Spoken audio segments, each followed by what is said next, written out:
Hey, it's Cassie from Curry Honda in Chicopee. You're listening to the Bax and Nagle podcast on Rock 102. Come see us at Curry Honda for the best selection of new and pre-owned vehicles. Experience the best at Curry Honda. Thanks for listening. Rock 102, Springfield's Classic Rock. It's 5:35 in the Who with Bax and Nagle on Rock 102. It's going to be cloudy today with a high of 63. Tomorrow, rain, and more rain. High of 59. It's 48 right now in downtown Springfield. Well, don't let that get you down. Speaking of the Who, I'm going to turn things around with giving you another pair of Roger Daltrey tickets later on this morning. Dude, I just told you about cloudy weather, and then here you're giving me sunshine. Thank you. Well, it doesn't stop there, Steve. We got other stuff to give away. The Metallica keyword is coming up. I believe we may be talking about a $20 dinner and a comedy show. And there's other stuff, too. I got another contest I'll tell you about later, too. It's almost like there never was a cloudy day. I just blow the clouds away right out of the atmosphere. I like it. You're welcome. Thank you. It's quite all right, Steve. All right. I'm here to help. Bax and Nagle on Rock 102. Rock 102, Springfield's Classic Rock. It's 5:51. And ZZ Top at Bax and Nagle on Rock 102. Cloudy today with a high of 63. It's 48 right now in downtown Springfield. Hollywood Trash is brought to you by Western Mass Masons. Call them for all your foundation and chimney needs. Come on, dude. Let's do it. Yeah! Somehow you still care about what's happening in Hollywood. So, from Tinseltown, 3,000 miles away, it's Steve Nagle's Hollywood Trash. Oh, man. Well, first of all, I didn't know this guy was that old. And secondly, I can't believe he's gone. Actor Donald Gibb, known for his role as Ogre in the 80s classic Revenge of the Nerds, has passed away at the age of 71. He was 71? Yeah, that was surprising. I thought he was, still in his early 60s. Like, a lot of those stars from the 80s are. Well, when you think about it. Yeah. I mean, that was a long time ago, those Nerds movie came out. 40 years ago? Yeah. Wow. Makes you think. Yeah, it was 40 years ago, but he was playing a teenager at the age of 30. I think a lot of those actors did that, too. He always looked like a health nut. Oh, he was a big jack dude. Yeah, well, His, what if C-A-T really spelled dog? That was Revenge of the Nerds 2. Yeah, that's really good. When they all got into the Devil's Lettuce and they were sitting around the campfire and he was hanging out with the nerds. Yeah, well, that's a good time to ask those kinds of life-affirming questions. Well, all the funny part about the whole scene was all the nerds were contemplating time and space and science, and then they finally get to Ogre and he goes, "What if C-A-T really spelled dog?" And they're like, "Whoa!" Yeah. His son confirmed that Gibb died from ongoing health complications at his home in Texas. Gibb's hulking physique and towering stature led to roles in films such as Conan the Barbarian and Bloodsport. Despite his tough guy image, Gibb credited his fans with saving his life during a difficult period. His death comes just months after his Revenge of the Nerds co-star Robert Carradine passed away. What was Robert Carradine in Revenge of the Nerds? He was one of the nerds. He was? Yes, he was. Oh, I'm thinking David Carradine. Why I get the Carradines mixed up. There's so many Carradines that if you don't have like a spreadsheet, you'll never keep them straight. Bryan Cranston teased a wild scene with Madonna in the upcoming second season of The Studio, hinting that viewers won't believe what they see. What, Madonna acting? No, a second season of that show. Cranston described a truth or dare moment with Madonna that could either boost his street cred or ruin his career. The actor praised Madonna's work ethic and shared his excitement about working with her in Italy. The show's creators faced challenges in reshaping the season following Catherine O'Hara's death, but they aim to address heavy themes in the upcoming episode. Mark Ruffalo also commented on Hollywood star's reluctance to sign an open letter against Paramount-Warner Brothers merger due to the fear of being blacklisted. I guess they're still holding that over their heads. I guess. Yeah. Thought we would have moved on by now. I guess not. Conan O'Brien is set to host the Oscars for the third consecutive year, alongside producers Raj Kapoor and Katie Milan. The 99th Annual Academy Awards will take place on Sunday, March 14th of 2027. Mark your calendars. That's a year from tomorrow. I can't plan that far ahead. It's actually a year from 3 months ago. March. March. Yeah. I'm sorry. It's May. It's easy to confuse because we're so close to May 14th. That's it. When is May Day? Do we have May Day? We don't have that one off. May Day? What's that? I can't remember what it is. I don't even remember. That was the line in the airplane. Right. The producers expressed their excitement to work with O'Brien again, praising his humor, warmth, and creativity. O'Brien, known for his talk shows and comedy work, has won 6 Primetime Emmys and earned 33 nominations. The Oscars will be held at the Dolby Theater in Los Angeles. Did you see the thing with him and Jason Bateman about the death of Conan's parents? It's hilarious. It is probably so one of funny. I'm not going to even try to... I'll butcher it if I try to tell the story, but go on YouTube and look up that Conan O'Brien and Will Arnett.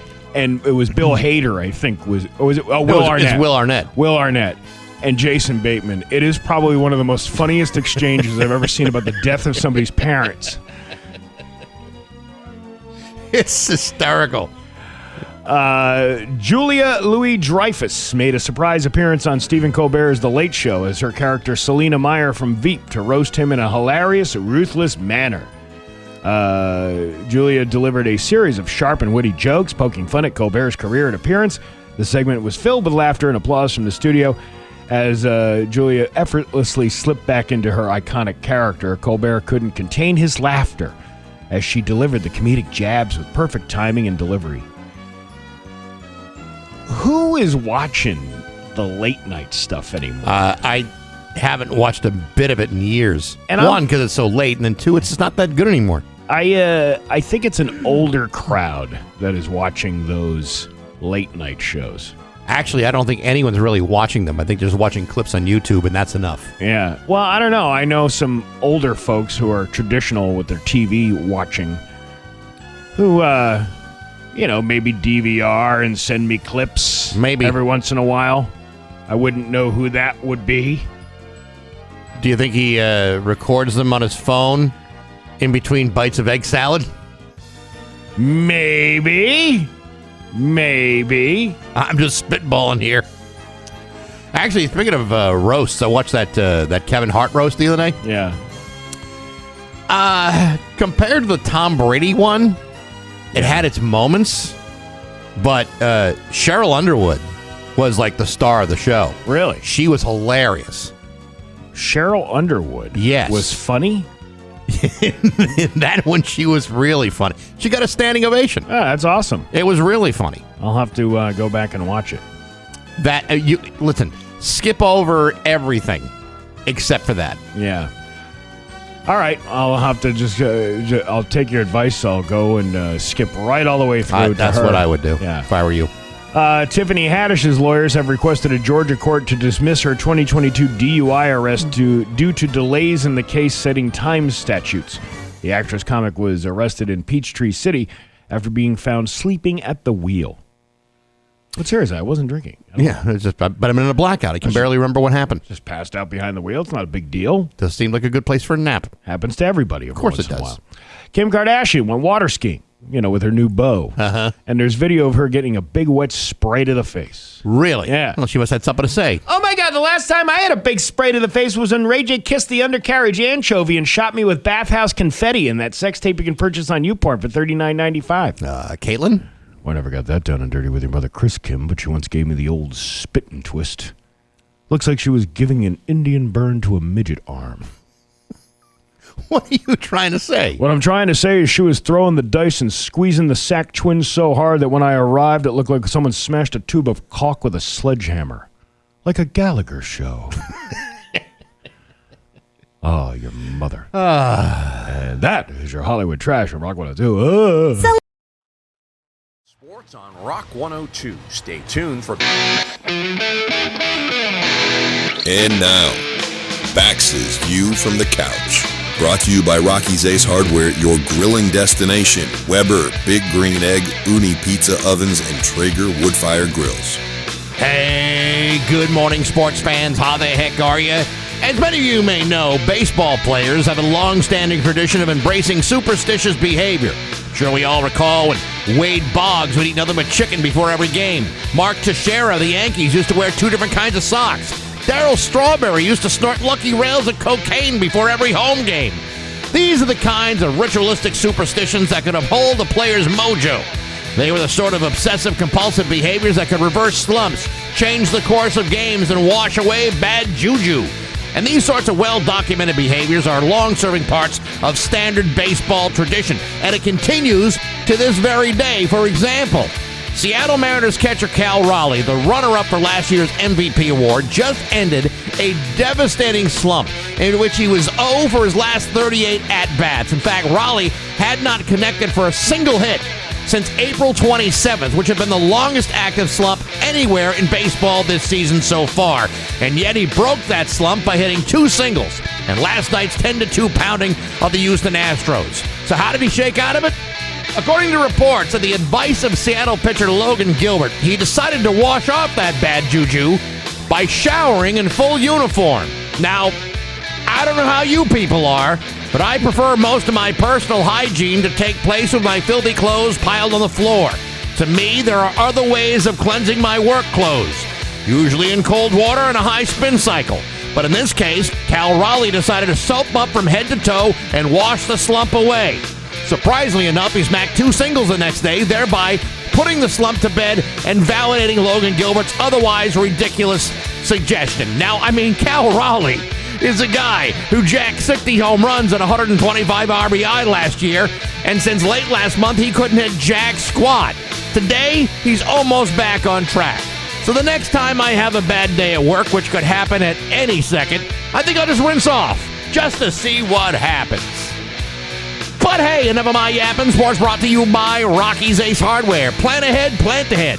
Go to Rocky's for grass seed, garden soil, fertilizers, for flowers and seeds all summer. Roll it along. Your yard and garden are going to look better and better every single day. All because you got things going right now with a couple of quick trips to your neighborhood Rocky's Ace Hardware. I'm Bax. That's my view from the couch. Rock 102, Springfield's classic rock. Rock 102, Springfield's classic rock. It's 6:12 and AC/DC with Bax and Nagle on Rock 102. Cloudy today with a high of 63. Tomorrow and Friday, rain. Lots and lots of rain with a high of 59 tomorrow. 48 right now in downtown Springfield. You know, I don't know if you people were listening throughout the show yesterday. But what do you mean by you people? Well, what I mean by, I don't know if our carefully controlled audience was listening to the show yesterday, but you and I began a discussion about donuts, and we had this long discussion about, which one was the best one in the area. You and I are both big fans of donut dip. Yeah. You had the people who say, Mrs. Murphy's is great. You had someone say someplace in Ellington's really good. Jerry's Donuts. Everybody's got their favorites. Of course. Mm-hmm. And then you talked about Adam's Donuts in Greenfield. First time I had them was last week. And the first time I had them was yesterday. Now, our boss happens to live in Greenfield. He picked up like a box of these things and brought them to work. And quite frankly, they were very, very good donuts. Mm-hmm. I can't turn my nose up at that. However, I posted yesterday, someone had sent a picture of our faces superimposed on a couple of donuts, which I thought was very clever. So nicely done. Johnny. Anyway, that guy's never done that before. Oh, he's done a lot of that. Anyway, Johnny Driscoll posted great pictures of our faces on donuts, and I thought, well, you know what, I'm going to just post that. Just bring up a discussion about the donuts. I thought that would be a reasonable thing to do. In this discussion, a listener who I will not name, but let's just say his first name is Dick, makes this comment. Let me throw this at you. The last thing you two chunkers needs is a box of donut dips. And I responded by saying, actually, the last thing either one of us needs is a fat shaming dink telling us how to ruin our lives with your harsh judgments. But hey, you do you. Oh, zing, pow! Punch, bing! Yeah.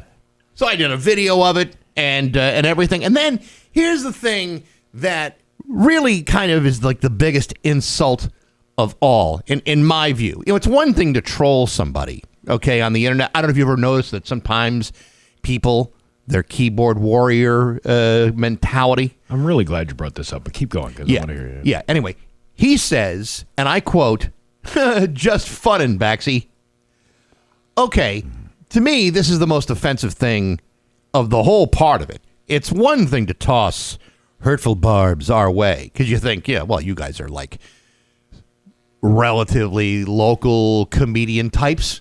I'm sure you got thick skin, and I'm sure you'll be able to handle my wildly insensitive joke that the last thing you two chunkers needs is a box of donut dips. Dude, why don't you just keep the funny to people who are paid to do it professionally, as opposed to trying to freelance, because you really made a jackhole of yourself. There's a lot of that, and there's a lot of unnecessary comments about anything. About anything. You could, these keyboard warriors who sit down and all they're doing is just, I'm going to just be a jerk on the internet today. And they go around and they make their little comments, and then they, and then, meanwhile, they're sitting in their basement, they're cleaning their guns, they're furiously self-abusing themselves, playing Call of Duty, wondering why they don't have a girlfriend. Their boyfriend hasn't touched their lady parts in a long, long time. Using their aggressions to subliminate their small genitals. Yeah, well, this guy's marriage is probably long over. They're still together in the house because it's easier to stay married than it is to get divorced. Right. He's sitting there by himself, playing with himself, and he's like, I need to get. I haven't made love to a woman in years, including the one that's living in my home that I'm married to. So I'm going to take all of that sexual frustration and I'm going to sit down in front of my keyboard. I'm going to fat shame these two guys on the radio for eating donuts. That'll make me feel good. And when I'm done, I will make love to the sock puppet.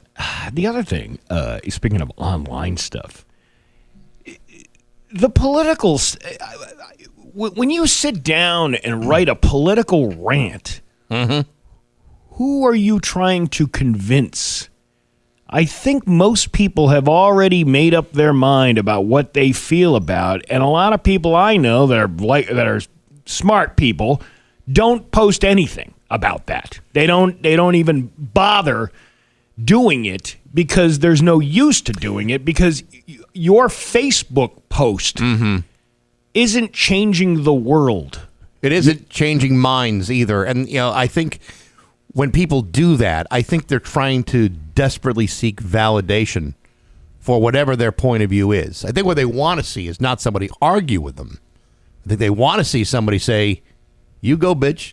Yeah. And see what happens.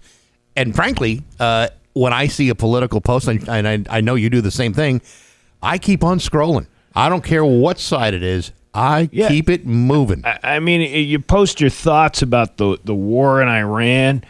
Do you think there's an Iranian leader going, we might want to rethink our strategy here?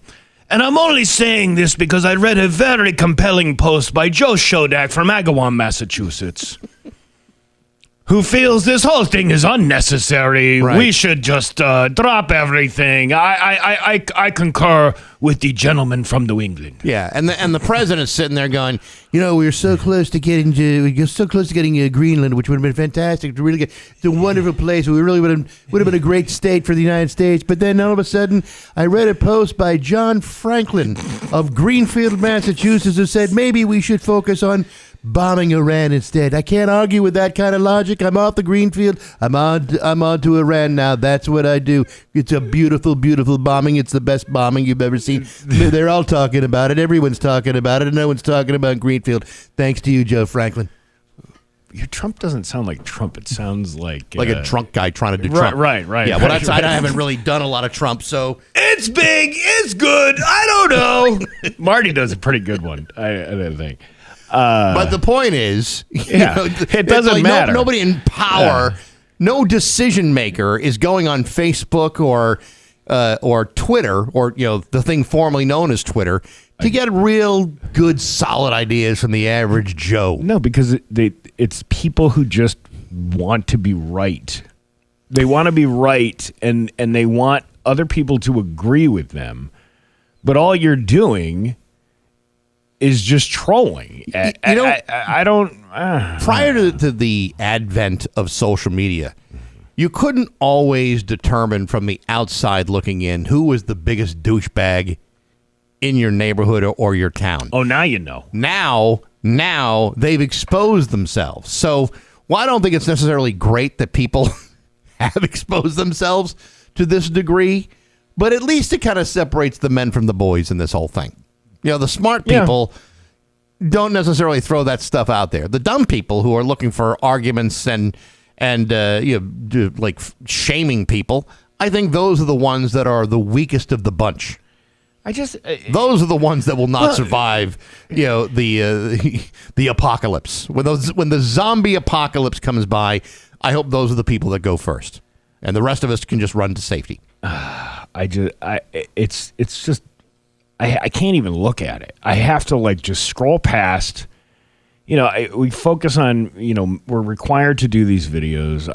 I'm focused on putting that content up for us, for the station, for myself, whatever. I have no. I don't know. It just makes you look like a douchebag when you do that because they're so hip. I could give you specific examples, but I can't really out anybody because I'm not it's people we know. Yeah, I know. That are making these statements, and yet they're sitting on their own hypocrisy of what they do from their couch now that they're retired and they have, pensions and things like that.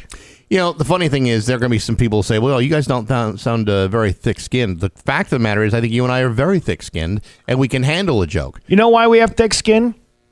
Because we eat the goddamn donuts from Adam's Donuts every morning. They're wicked delicious. Yeah. I'll tell you what, the last thing you two chunkers need is an extra box of donut dips or Adam's Donuts delivered today 2 days in a row. But I'd take them. It's exhausting. The whole thing is exhausting. It's 6:22 with Bax and Nagle on Rock 102. Getting a little older doesn't. Thank you.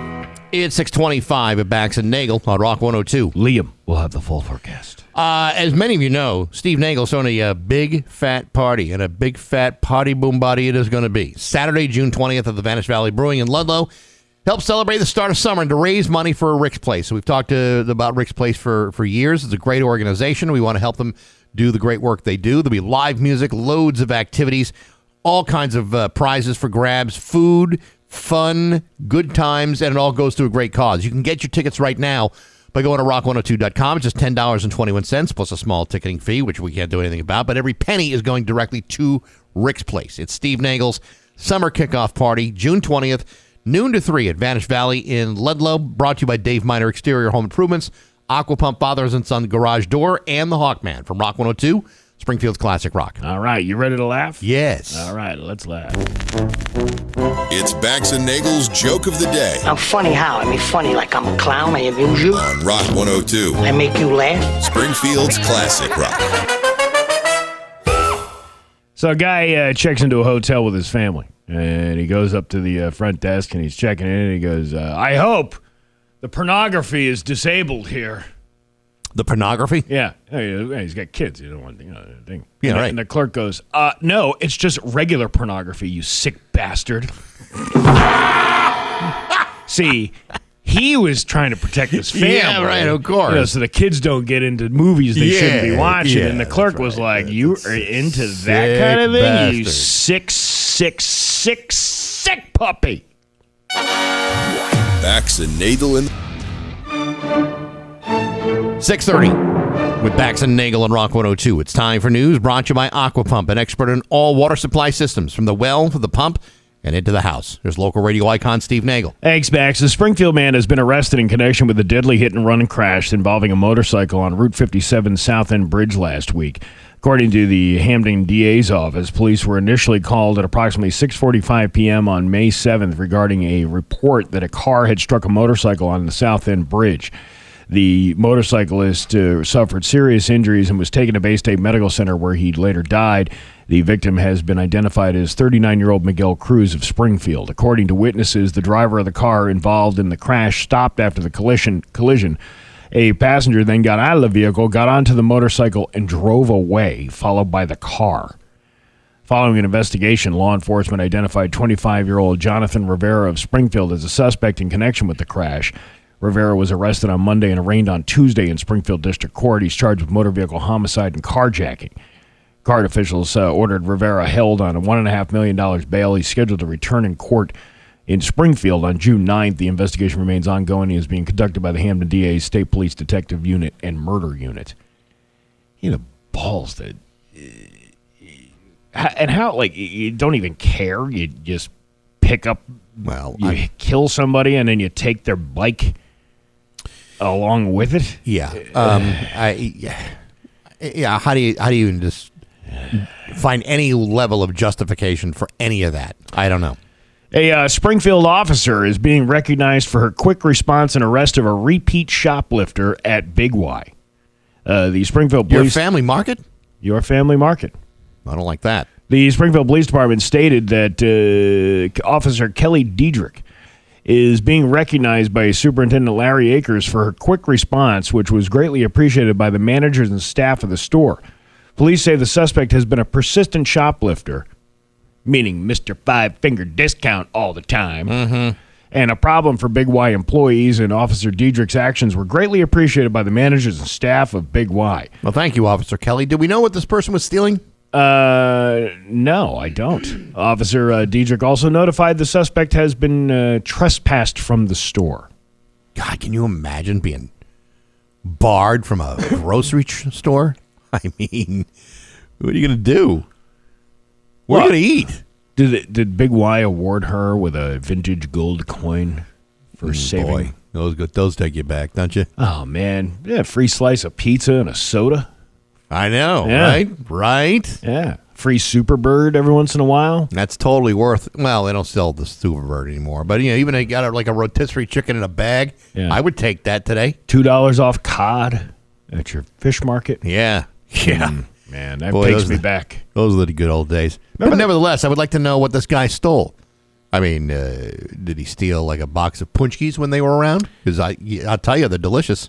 I don't know. I heard a story once about a grocery store chain that knew a guy was stealing from the self-checkout line. Yep. He would go and he would buy a bunch of stuff, but then he'd leave X amount of items underneath the cart, pretend that he was scanning them with the gun, but then not scan them. And so on camera, it looked like he was paying for them, but they were tracking. They knew he was. They wasn't. They had cameras everywhere. They got eyes on everybody. They know what's going on. But however, when they because he had a savings club. He had whatever the coupon card for the place was. He was a member, so a Best Western Rewards member. So he's looking for discounts on things he wasn't even paying for. No, he was trying to get free stuff. So he was paying for some of the items. So then they knew who he was, and they knew where he lived and all this other stuff. But they didn't charge him with anything. He stole $7,000 worth of stuff over the course of however, because they don't do this, they don't do it right away. Sure. They wait for you to steal enough so they can charge you with a felony afterwards. Then they realize the guy spends $15,000 a year at the store. Mm-hmm. So they basically just sent a guy over to his house who was with the security with this grocery store chain. And they're like, hey, we know what you're doing. Knock it off. Because it was profitable to them to keep him as a regular customer. It was more profitable than it was to turn him in and never get that business ever again. It's kind of a good marketing strategy if you think about it. It is, but still. Well, lots of. $7,000 worth of stolen stuff. Just remember, if this is part of the Steve Nagle College of Criminal Knowledge, these are things that I pick up over the years. If you're going to be shoplifting from a store, make sure your total spending is greater than what you're stealing. Right. For example, let's say you're stealing, and this has happened. Let's say you're stealing gift cards okay, and you're trying to pass off these gift cards, which are already, loaded. They're gift cards, and you decide I'm going to pay for all these groceries with these stolen gift cards, but I'm going to use my Big Y customer card. Yeah, right. Oh, Which is basically telling everybody, hey, everybody, I'm guilty of a crime. Look at me. Pay no attention to the person walking away with all these stolen gift cards. I didn't do that. That's not me. I'm wearing a finger mustache. A viral video appeared to show an employee at a McDonald's in Southbridge contaminating food, and now officials are responding. The video prompted a response from Southbridge Police Department and the Health Department. The employees involved have been suspended from their jobs. The police department said they have received numerous tips from the video that they are addressing the incident with the Board of Health in the restaurant. The health department said prior to this incident that McDonald's had a history of compliance with food safety and handling regulations. The Southbridge McDonald's franchise owners commented on the matter, saying, "The actions of these individuals are unacceptable and don't reflect our organization's food safety standards or values." Who is that? That's the franchise owner of the Southbridge McDonald's. Oh, okay. An investigation is ongoing by all departments involved, and they are still trying to determine whether the fries were served to the public. What happened to the fries? This is what drives me nuts. Just tell us what they did. Tell us what they did to the food. I mean, isn't that what everybody wants to know? Yeah. Like, what did you do to the fries? Blow a snot rocket on them or something? Or, rub your business on them? What'd you do? I don't know. This Kids Incorporated news is driving me nuts. I'm telling you what, man. Everyone who's reading the story wants to know what this guy did to the fries.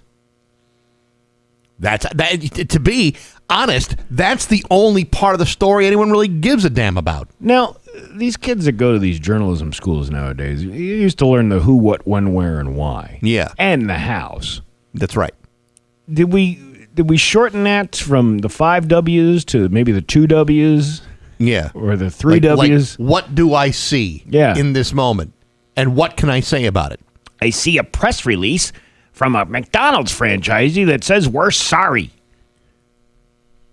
Without any investigation, what they're sorry for, or what happened. And to be honest, even if you find out that this guy did like the worst possible thing to the fries, it's probably not going to stop me from going to McDonald's. Yeah, that's not going to be the thing that does it. I just want to know what they did to the fries. That's it. Does anybody know what they did to the fries? You know what, dude? We're relying... This is Southbridge, you said? Yeah. All right, so it's not that far away. There's got to be someone who knows what happened to the fries. It's a video. It's a viral video. I don't even know where the video is, but if you've seen the video and you know what they did to the fries, please text us on the Route 10 Tire listener line. Somebody just did. The video of the fries is everywhere. She shoved them in her mouth and then into a box over and over again. What's wrong with that?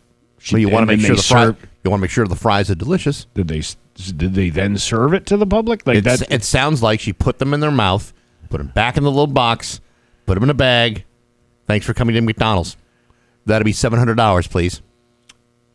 It doesn't make it right, but the McDonald's girl licked all the fries for her girlfriend's order.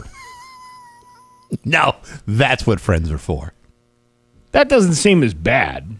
Okay, but then tell us that part of the story. Well, that's what I mean. I don't understand why we have to get details. We get more details from the people who weren't even involved in the story than we did for the people who were directly involved with asking the right questions. Oh, my God. They're grabbing fries out of a large container, eating some, like shoving them in their mouths, and then taking what they didn't eat after the fries have been stuffed into their mouths. Back into the box to be sold. They stuffed them back in the box, presumably sold a second time. That's hilarious. And that's... I'm stuffing it. That's great. That is gross. It's disgusting. But again, that's the kind of story I want to hear. But if it was... listen... If it's some prank, it wasn't a smart thing to do. But if it's only directed at one person that you know, if it's your girlfriend or whatever this was, why why can't we find those details out? Why doesn't somebody just ask? Yeah, it's the best detail of the entire story. That's what people are going to be talking about. They're not going to be talking about, you hear they're tainting the fries at McDonald's? No, they're not. There's one person who's licking them and putting them back. The video doesn't confirm if she served them. She and a friend thought it was hilarious. It is. I mean, if it doesn't happen to you, it is hilarious. Yeah, I worked at a McDonald's when I was like 16 years old. Yeah, and I will tell you that it was a very clean run operation. Mm-hmm. They were pretty adamant about making sure things were clean, especially the guy who owned this particular franchise in upstate New York. Right. He was like, make sure you're following all the protocols. You're wearing gloves. You're handling food. He's very. That's where a lot of my dedication to making sure that when I serve food to other people stems from that. Yeah. I wear gloves when I make food for people who come over my house. If you come over my house, I have prepared things using gloves. I barely wear a shirt. I know, but it's like I'm so deathly afraid of cross-contamination, especially to people. Like if it's not just me eating it and it's other people eating it. Right. You don't want to mix the pork and the salad, and you don't want all that stuff mixed together. This is kids play. It is, but the McDonald's, I'll tell you, after like 7 p.m., we used to make the food and then shove it in the microwave so we could clean the grills early and close the restaurant while people were still coming in. And we'd make like 10 hamburgers, 10 fish fillets, all that stuff, shove it in the microwave, and then just microwave it when they came by to come pick it up. Probably couldn't tell the difference half the time. No. And before you say, well, if you're so worried about cross-contamination, yet here you are letting food. It's a microwave. The microwave kills everything.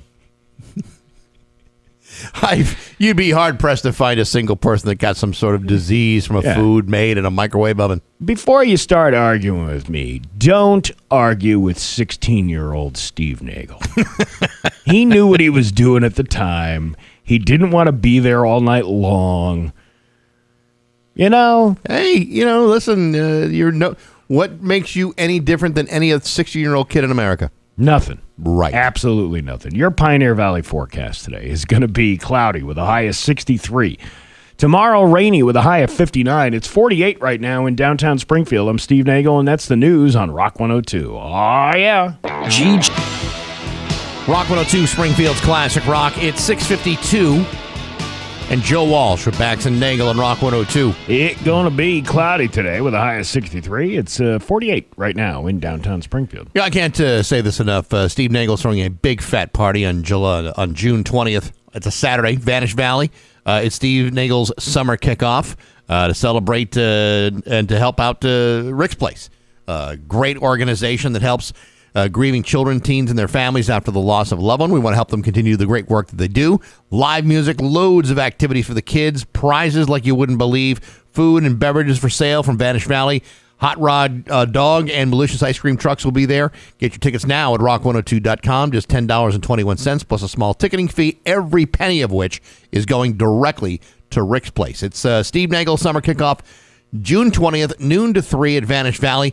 Brewing in Ludlow, brought to you by Dave Miner Exterior Home Improvements, Aqua Pump, Father and Son Garage Door, and the Hawkman with Rock 102 Springfield's Classic Rock. This is going to be a great family fun day. You want to bring the kids out, have a good time. It's one that we have. We don't have a magician this year, but we do have a balloon guy doing the balloon animal stuff. Is that the balloon guy we used to have years ago? Might be. It could be. I don't know. Ed Popolarczyk, who was that's a guy. Well, he came out last year and did a magic show. Unfortunately, he's not available because he's booked. Okay. So he's sending a balloon guy. So that'll be cool to have the balloon animal. Kids love the balloons. Adults love the balloons. There's going to be lots of great raffle prizes out there, too. And again, all this stuff goes directly to Rick's Place. Yesterday, I stopped over at Associated Building Wreckers in Springfield, who have generously donated not only some really nice sweatshirts from their business, but also a dumpster prize. They did it last year.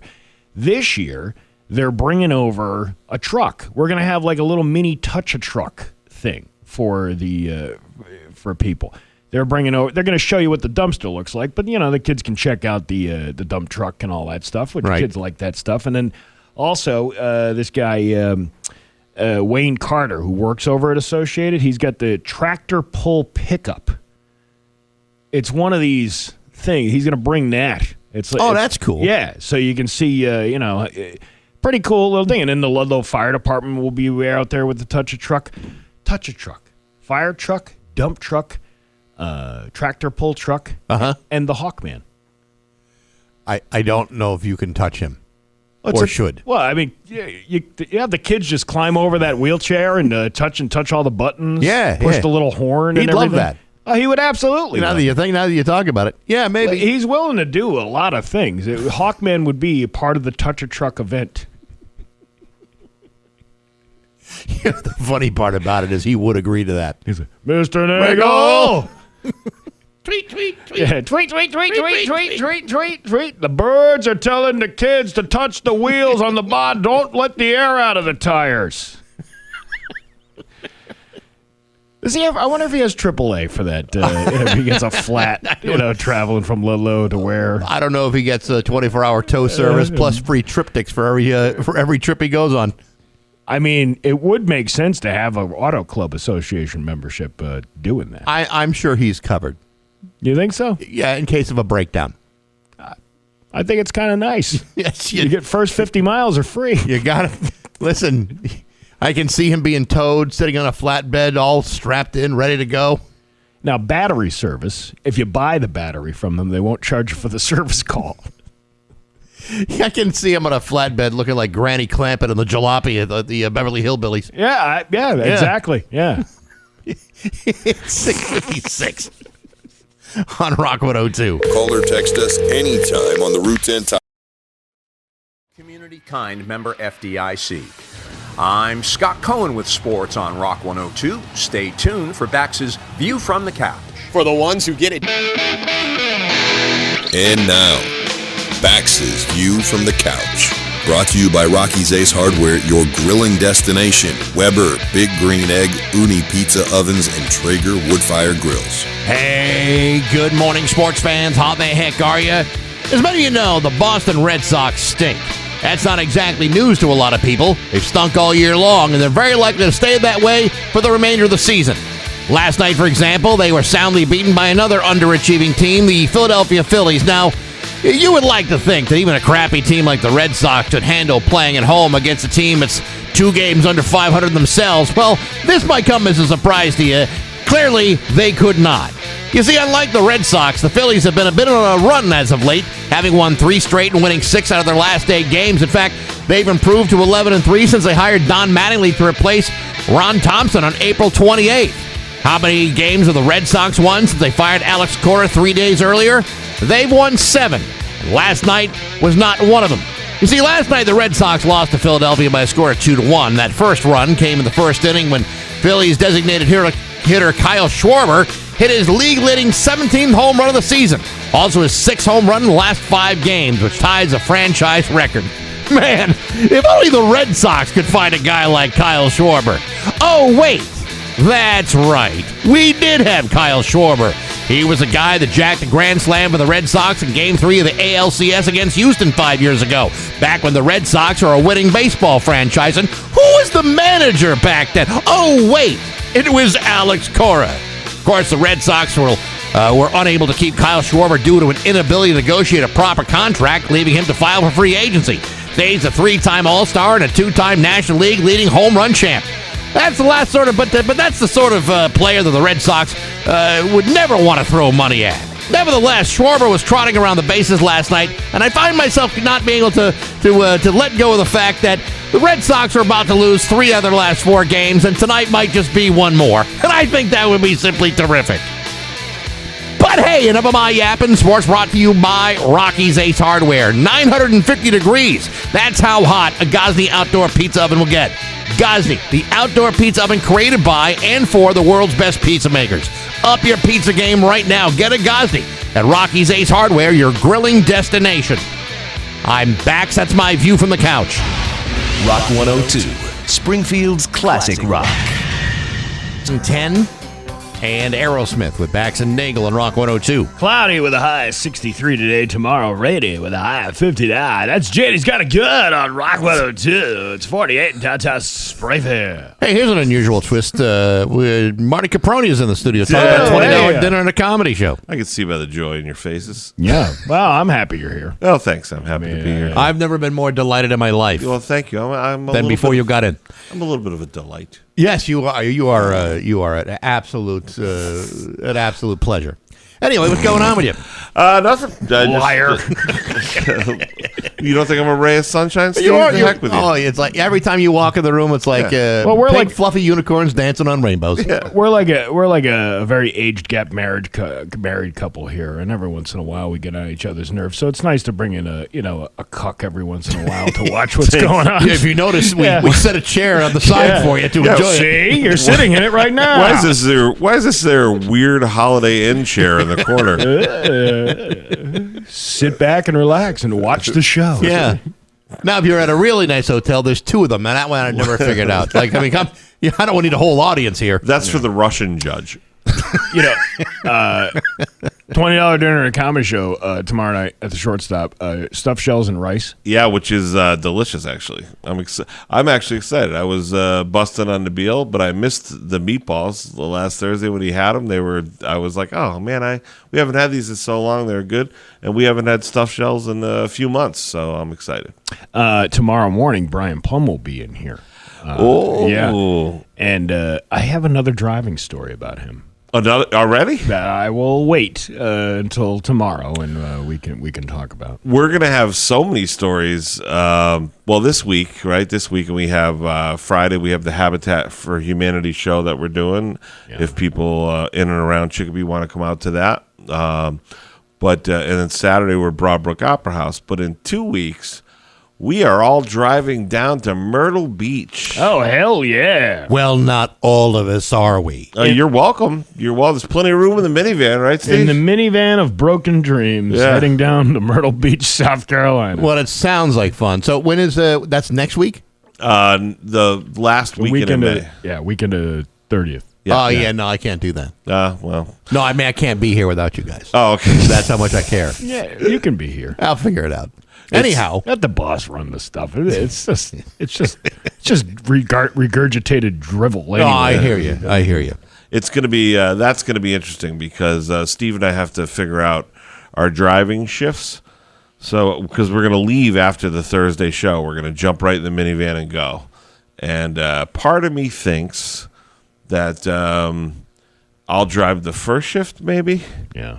Because that's when you're used to sleeping, and you'll probably get up at 4 a.m. or something. Who knows? The goal is to keep Plum away from the steering wheel as long as we can. Well, I mean, I think with the adrenaline you're going to feel from that $20 dinner and a comedy show, you could probably drive all night long. Woo! Plum's going to be like our kid. We're going to have to give him the iPad and keep him busy in the back of the car. Here. Play your Duolingo game. You got a DVD player in there? I do, actually. All right, we'll sit him in the back of the little DVD. I got Frozen. I got Big Hero 6. I got got any Bluey? He loves Bluey. Bluey's a big hit with Brian Plum. So that's going to be fun. That'll be interesting. But in the meantime, this weekend we have a pretty stacked deck. Yeah, we do. Shows. Three nights in a row. That's a pretty big deal. Yeah, Thursday at the Shortstop. Friday night's going to be over at the AMVETS in Chicopee. That's a great fundraiser for Springfield Habitat. Great cause, by the way. Yeah, it's for veterans' homes this time that they're focusing on the fundraising for. So that'll be a great night out. If you want tickets, you can go to the Habitat for Humanity website in Springfield. And then Saturday night is the Broadbrook Opera House, which I'm really excited about performing there. I saw some pictures of this place. Beautiful venue. Beautiful, yeah. Yeah, beautiful. Way too classy for us, Jamokes. Have you done it before?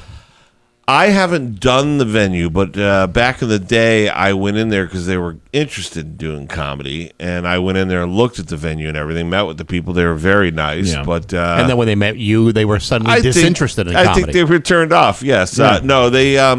at the time, the numbers wouldn't have made sense, but our good friend Ryan from Comedy Craft Beer, he went in there and somehow made the numbers make sense. So we're the second show there.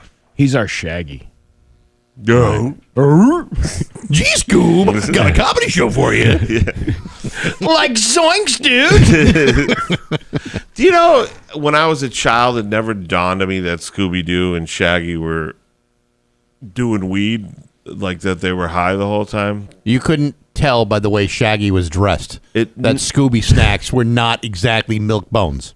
It never dawned on me. And now when I watch it, it's all I can see. Yeah, well, I mean, when they made that live action movie, that was in even like the worse. late 90s, early 2000s, I think. Yeah. I mean, they were basically showing that there was smoke coming out of the van and all this other stuff. So I thought that was pretty fun. They were always hungry, though. Remember how they were always really hungry? They had a Huge big munchies. sandwich. And Scooby snacks. Yeah. You got to get Snoopy snacks. You think anything was going on between Fred and Daphne? I do. I think so. Women back in the 70s loved dudes with a neckerchief. But you know who I always thought really had it together was Vilma. I thought if you got her out of that stuffy outfit, she probably had a killer bod. I don't know about that, Marty. Seems to me she was probably more interested in, like, I don't know, political causes, field hockey, those kinds of things. But she did it well, didn't she? Well, she really did. I mean, it's not a criticism. I mean, No. field hockey is a wonderful game, competitive, requires a lot of strength, speed, stamina. Hey, I'll be honest with you. They have women's ice hockey, right? And they have Olympic women's ice hockey, and they're a super talented team, amazing. You don't really look at athletes generally to like see how good looking they are or not. But I saw some pictures of some of the girls that play. They could be models. Sure, these girls are playing ice hockey. They're athletically fit. Super fit. Yeah. You have to be. Yeah. Plus, they can knock your teeth out, Oh, really? Well, I mean, I'm kind of into that. You remember, it's overrated, trust me. You remember Ilana Mar from the American rugby player? Yeah, there's one. Yep. I gotta tell you, I find her to be quite fetching. A lovely woman who could, open up all the jars in the house, probably, hammer things with her bare hands, punch a hole in the wall in case you need to do some quick demo in a kitchen. Oh, yeah. But yet I find her to be very attractive. They're Lindsey Vonn, the skier there. Any broad that knows how to handle a sledgehammer is a good broad in my book. Yeah, Lindsey Vonn, great leg. She got leg. Singular. She knows how to move it. What a gam on that one. I mean, the other one's not looking so hot with the bones shooting out all over the place, but you should set her up with the drummer from Def Leppard. Oh my God! I was telling everybody what you were saying. I was telling Bax what you were saying off the air about the Def Leppard cover band that was at the we did the matinee show at the Shortstop on Saturday. Awesome time, by the way. Thanks to everyone who came up. The 5 p.m. show, and then afterwards at 7:30 they were having the Def Leppard cover band, and Marty's promoting it and says, "It's real." To make it real, they're gonna duct tape this guy's arm down for the performance. And how the crowd responded to that? They were great. They loved it. They loved it. You could let me tell you something. For a bunch of people to come out at 4 p.m, they were there when the doors opened. For these people that early, you couldn't defend them. They were an awesome crowd. It's weird though because it was such a lull. There's something different about that 4 o'clock seating. Yeah. When there's still daylight outside, Weird. and even though it's dark in that room, and the Christmas lights are on and all that stuff. But show times and show dates make all the difference. Like if you go to if you know this, if you do like a weekend at a comedy club, that early Friday show is it's 150 degrees different than the late show on a Friday, and that Friday show is completely different than the crowds on a Saturday. Oh, Friday late show is the worst show in the business to me. Totally. So I always thought early would be terrible, but comics at Mohegan on Saturday they do a 6 o'clock and an 8 o'clock now, not an 8 and a 10. Makes all the difference in the world. And you think 6 o'clock, no one's going to really want to come out. But people go to bed earlier now, ever since the pandemic. And if you've been in a casino all day, 6 o'clock makes all the sense in the world. Get there early, see the show, continue to gamble. or late if you've been up all night at the craps table trying to win Mama a new pair of shoes. It's very easy to lose time at a place like that. You know, it's funny because after the show on Saturday, my friend texts me, and I have a group of friends that we've all kind of like stopped drinking, and you know, the Syracuse friends or no, it's local okay. local people here, and she says to me, "Do you have any early shows coming up?" And I'm like, "Where have you been?" Today. Well, they get off social media and all that stuff, so they don't see any of what I'm doing until it's time. Too late. We'd love to come out and see a show, but and she's referring to this other friend of ours, but she doesn't want to go out past 8 p.m. There you go. Yeah. Oh, okay. And I'm like, I'm really proud that we've all like kind of smartened up and stopped abusing our bodies. But what a bunch of losers we are! Don't want to go out past 8 o'clock at night. Just wait. You're just a couple years away from hitting 50 when you go out with all those people, and the only thing you guys can talk about is all the diseases and medical calamities that you're dealing with. Oh man, my joints are killing me here. I'm already there. I haven't seen you in 15 years, so let me tell you about my piles. How's that case of rickets you got going there? It's already that way for me and some of my friends. It's terrible. Oh yeah, you're comparing PSA, your PSA, PSIs, or what you compare? Who's got the biggest prostate in the room? It becomes almost competitive because then you're like, so what are you on for meds? Well, let me tell you this, I'm on that. Well, I used to be on that, but that didn't do the trick, so they had to upgrade me to this. It's a weird. It happens after 50. Now I take a tablespoon of apple cider vinegar every morning.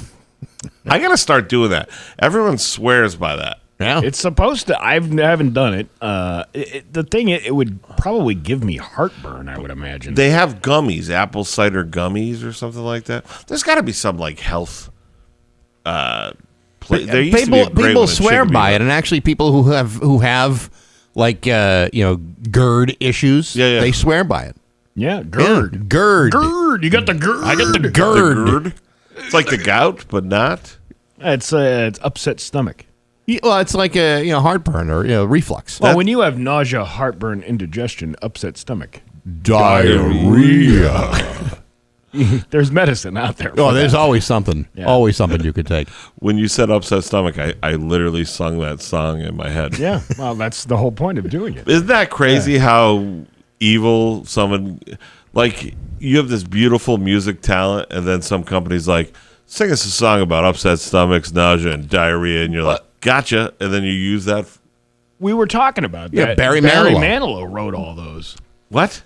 Barry Manilow was like a wrote jingles for like everybody. Really? Yeah. Yeah, she's like a very, very lucrative career as a jingle writer. He wrote that one, I believe, wasn't it? Didn't he write the Pepto-Bismol one? I believe he did. I don't remember which one, but yeah, I mean the guy Barry Manilow. Barry Manilow, Pepto-Bismol. The O Mandy guy wrote a bunch of commercial jingles. He wrote he wrote "You Deserve a Break Today" for McDonald's.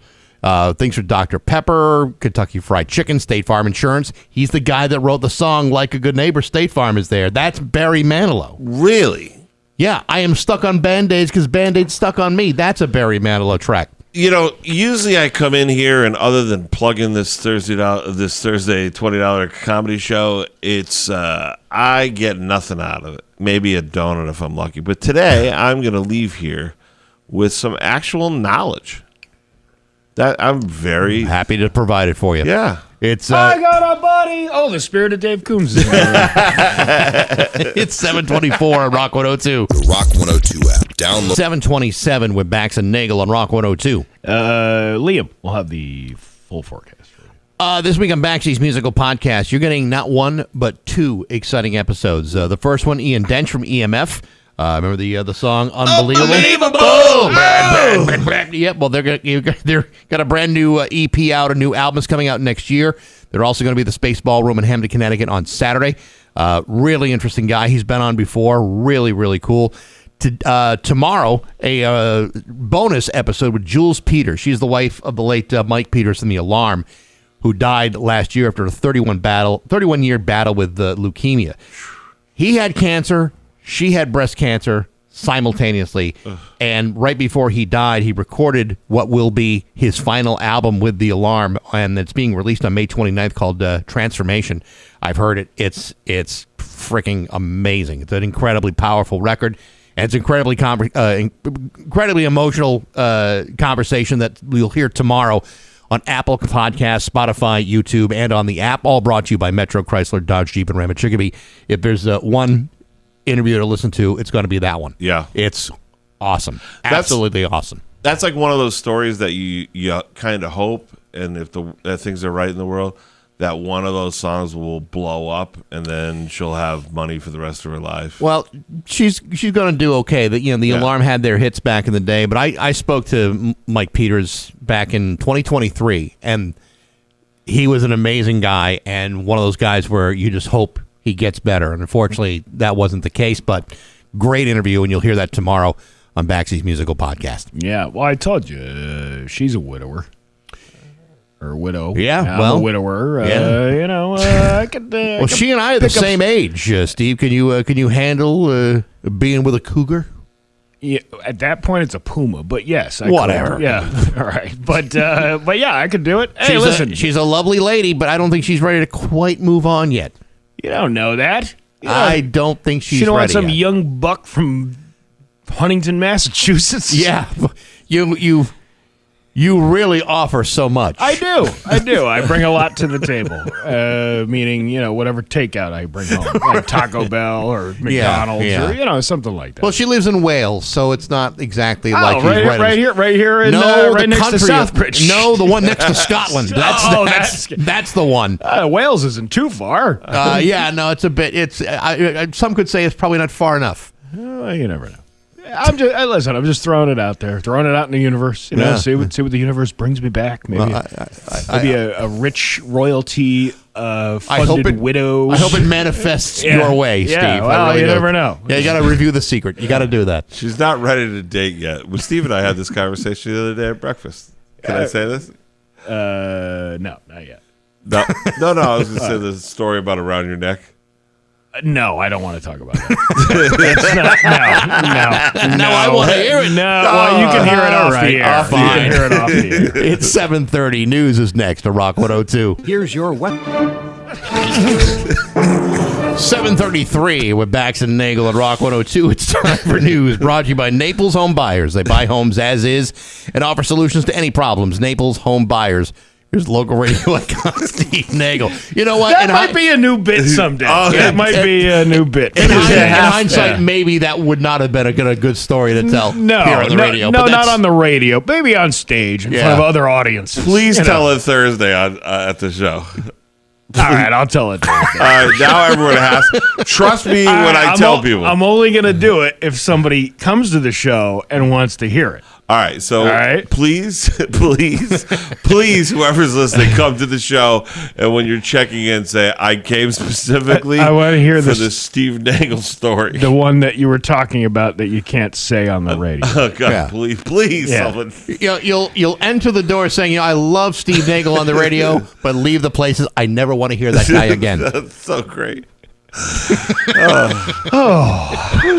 Oh my God, look at the time. We just started.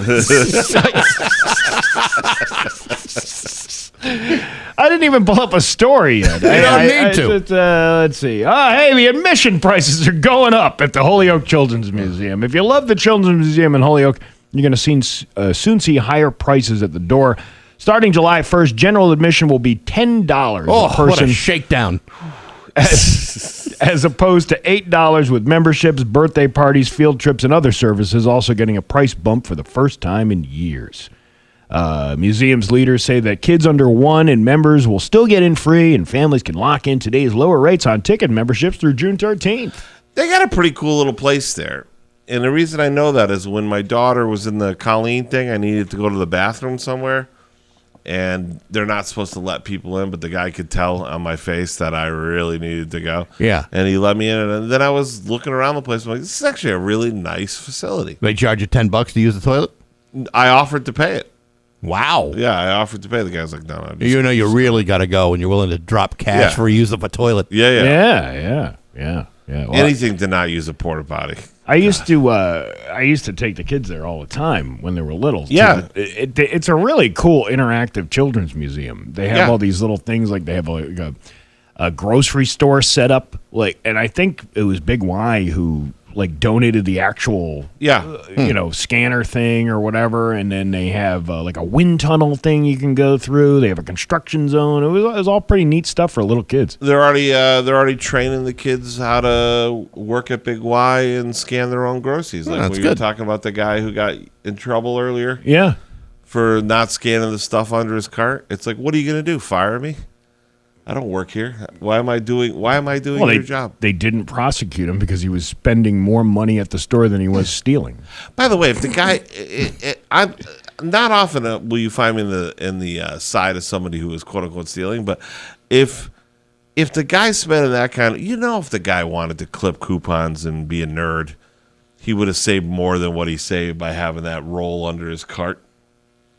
Yeah. Yeah, no, you're right. He would. Yeah, he absolutely would. I don't know. Yeah. I don't know.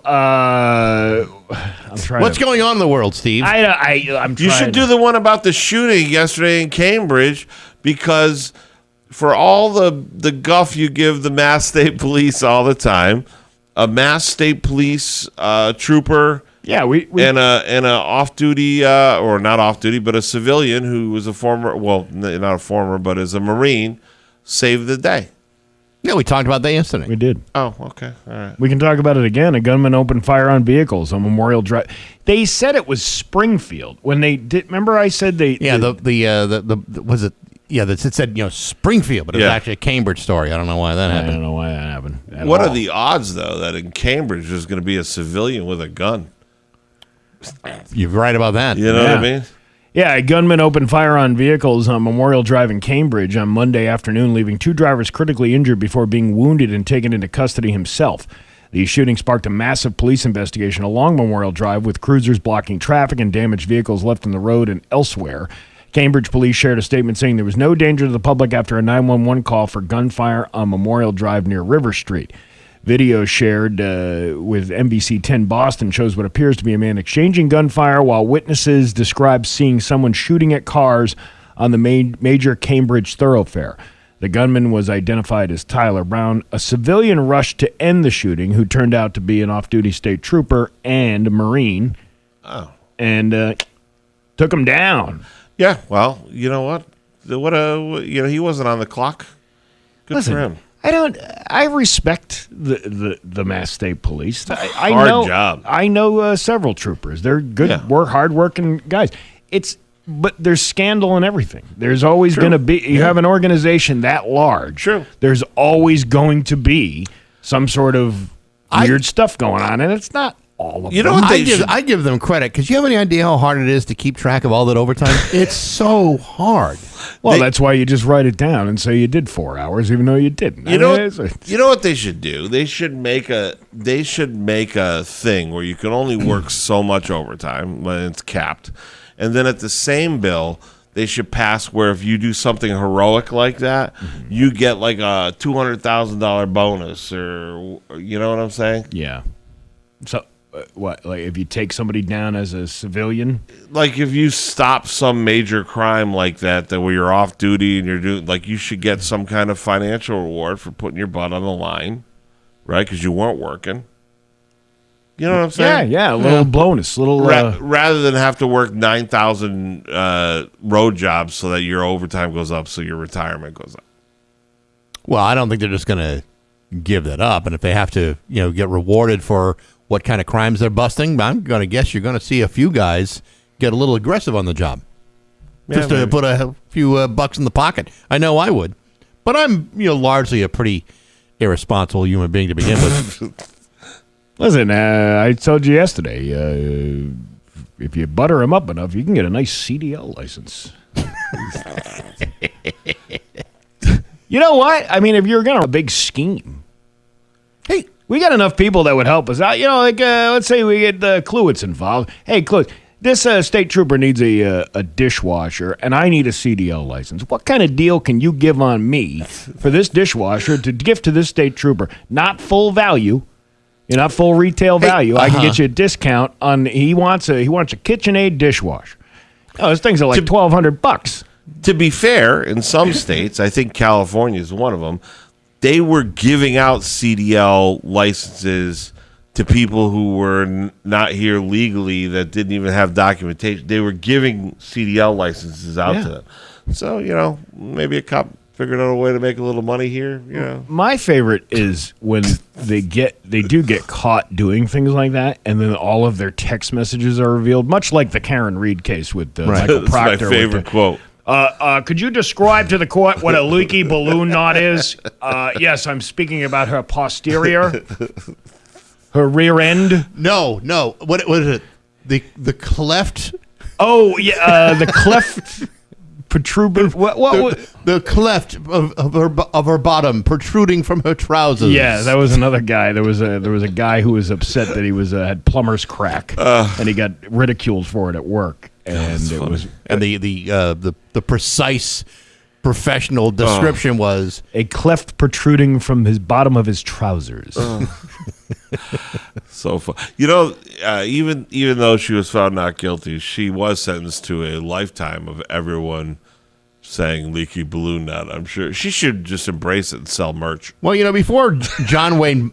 I would get not a bad idea. Before John Wayne Bobbitt got the big slice, no one would say the word penis on the news.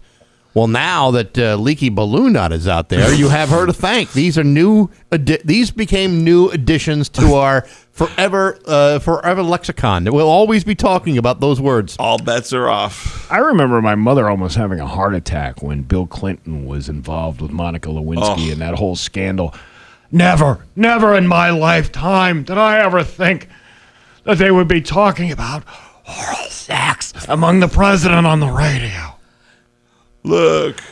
Well, I mean, the Kennedys seem to have it all cornered for the longest time, and then all of a sudden, But it was never talked about. It wasn't really talked about until that happened, and then all the details came out about dresses, stained dresses, and cigars, and... Can you imagine that? Like, I did not have relations with that woman.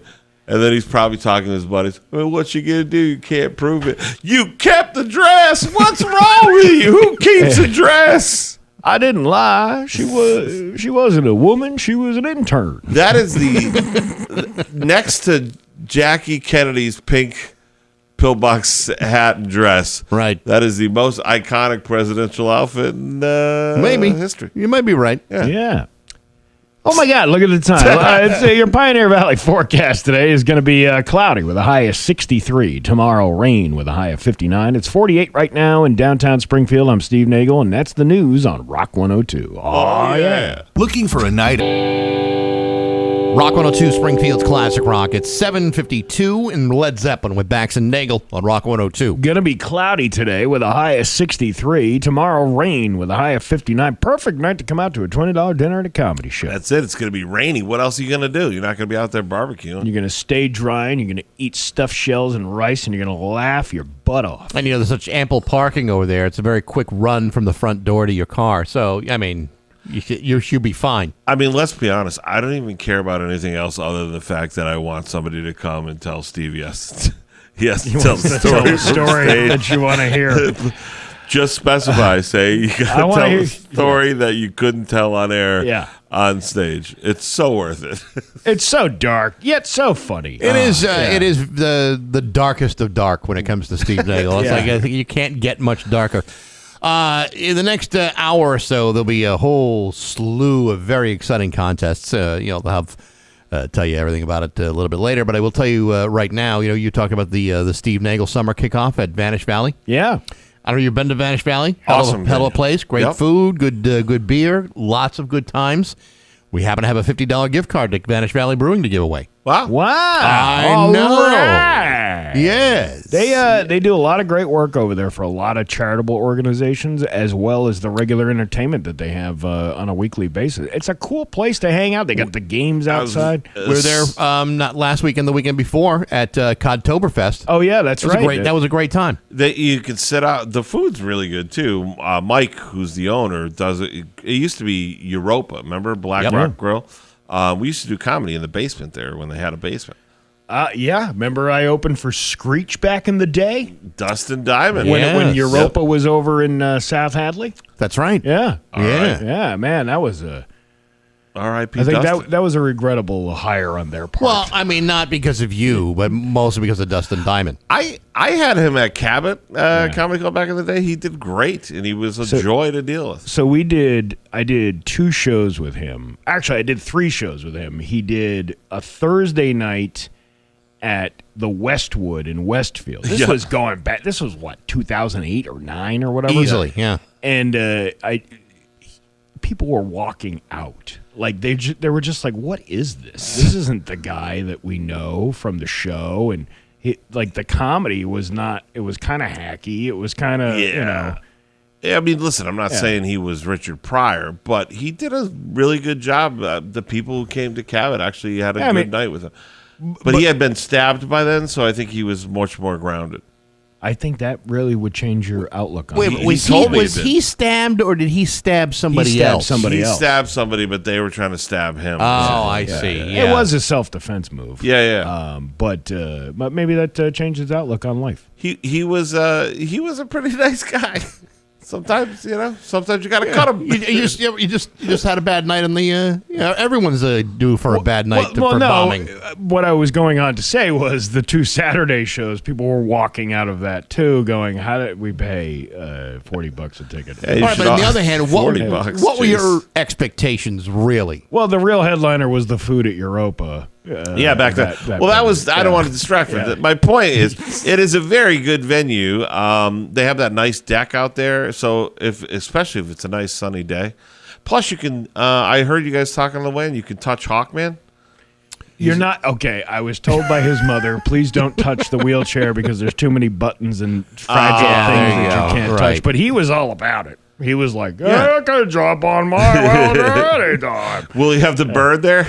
Tweet, tweet, tweet, tweet, tweet, tweet, tweet, Mom, tweet. Shut that goddamn tweet, tweet, bird tweet, tweet, tweet, tweet. I just pictured, when you were describing on the radio, I pictured all the trucks lined up in a row. Yeah. And then, like, in the middle of them was Hawkman in the chair. Yeah, no, I don't think he'll be there for touching. I don't think that's going to be his deal. He'll be there for pictures. He's fun for that. He's awesome. Anyhow, listen, I'm giving away a $50 gift card to Vanish Valley Brewing. That is ultimately the real reason I even brought it up, because we have something nice to give away from Mike at Vanish Valley. Okay, 10th caller, 293-1021. Good luck to all of yous. There you go. Okay. There you go. There you go. Just about 7:57 on Rock 102. Hey, it's Steve Nagle. Join me in the Rock 102. And now, Bax's View from the Couch. Brought to you by Rocky's Ace Hardware, your grilling destination. Weber, Big Green Egg, Uni Pizza Ovens, and Traeger Woodfire Grills. Hey, good morning, sports fans. How the heck are you? As many of you know, baseball players have a long-standing tradition of embracing superstitious behavior. Sure, we all recall Wade Boggs eating nothing but chicken before every game. Mark the Sheriff and the Yankees used to wear 2 different socks. Even Darryl Strawberry used to snort Lucky Rails of cocaine before every home game.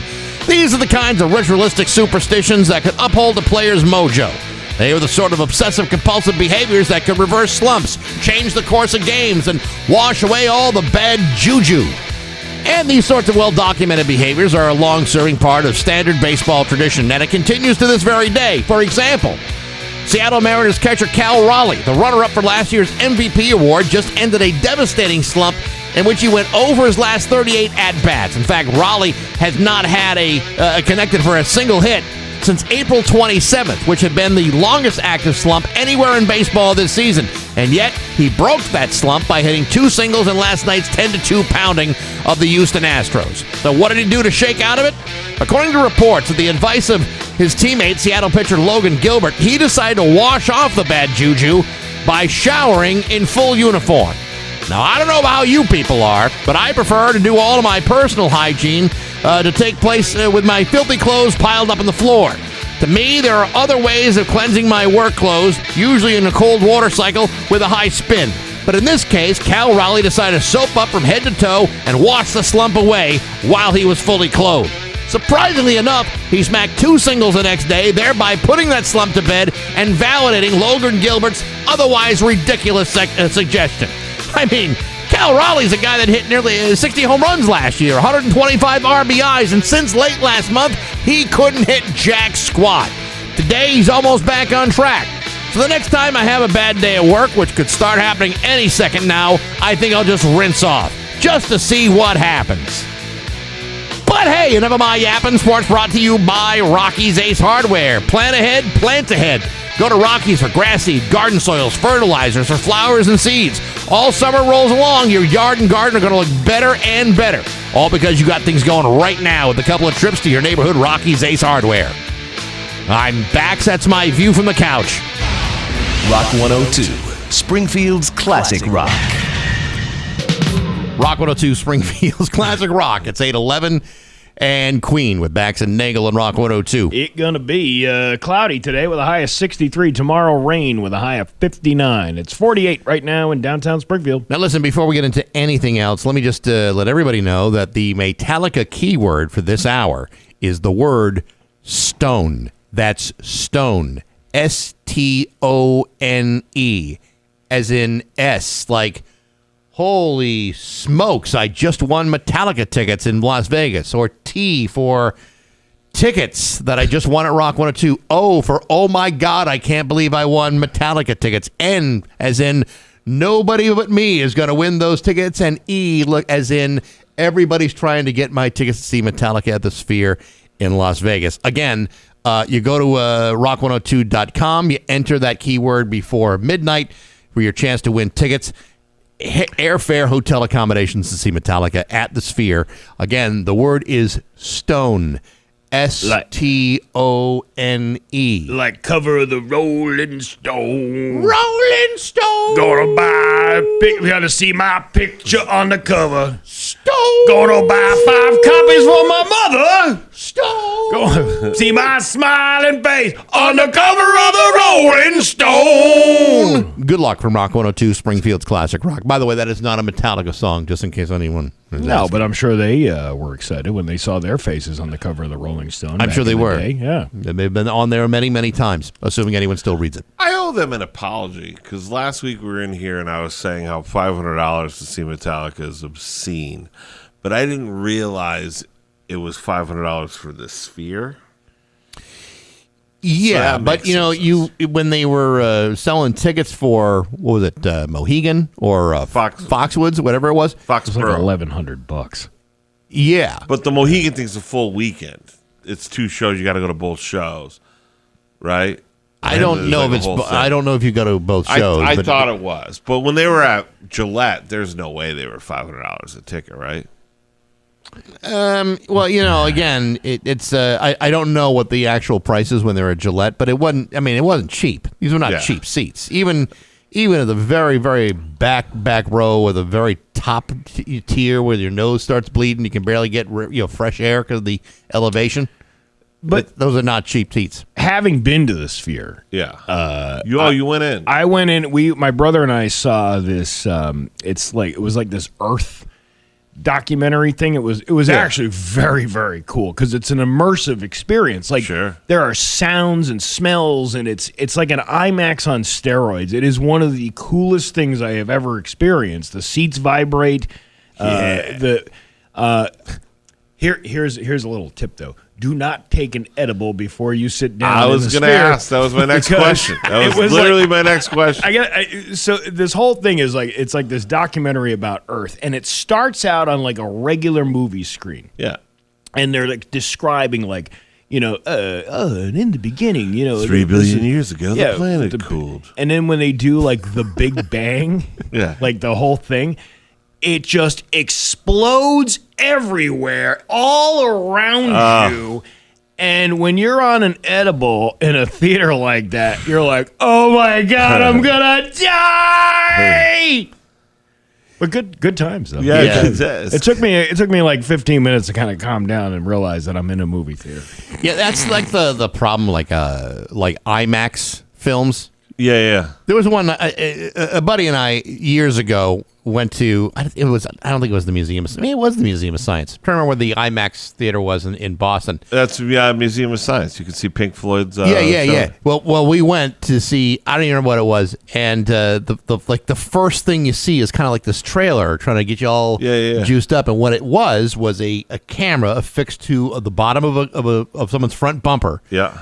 going through Boston traffic. Now, you got to imagine that on IMAX. It made me want to throw up. That'll give you some anxiety, too. Oh, yeah. Big time. Well, I can't imagine getting all paranoid by taking a couple of edibles before, hopping into the IMAX theater. Similar to that wild story, guys, if you go to Disney, the Little Mermaid Theater where they do the live-action Little Mermaid, they spray you with a little bit of water.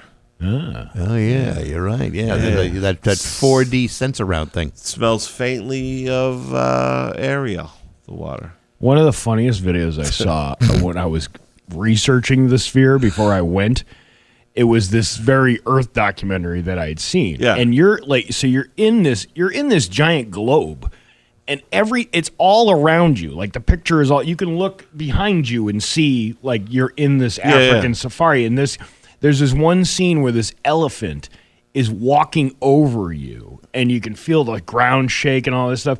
There's a video of this guy who was absolutely crap-housed, getting up, holding a beer, going, "Oh my God, this is the greatest experience ever!" And you can hear the wife going, "Sit down, sit down." That ruins it. That doesn't ruin it. You never want to go with your wife. There's a comedian, Dean Del Rey, who has a bit about that. He went to go see, some